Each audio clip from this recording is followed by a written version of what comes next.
भारत और अमेरिका के बीच एक ट्रेड डील होने वाली है। वैसे इस डील का जो फ्रेमवर्क है वो पूरी तरह से फाइनल हो चुका है।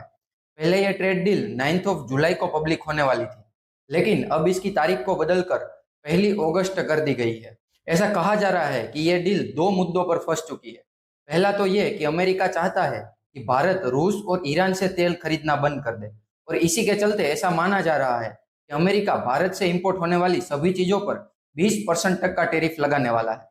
लेकिन इसके अलावा ये डील एक और चीज पर अटकी हुई है, और वो ये कि अमेरिका चाहता है कि इंडिया अमेरिकन एग्रीकल्चर और डेयरी प्रोडक्ट के लिए अपना मार्केट को ओपन कर दे। लेकिन भारत अपने एग्रीकल्चर और डेयरी सेक्टर को बचाने के लिए ऐसा करने को तैयार नहीं है।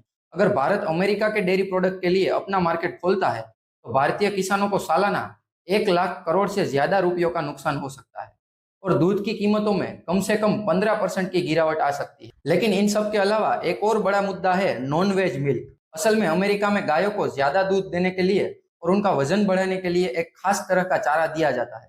इस चारे में जानवरों का मांस और खून मिला होता है, जिसे ब्लड मिल्क कहा जाता है।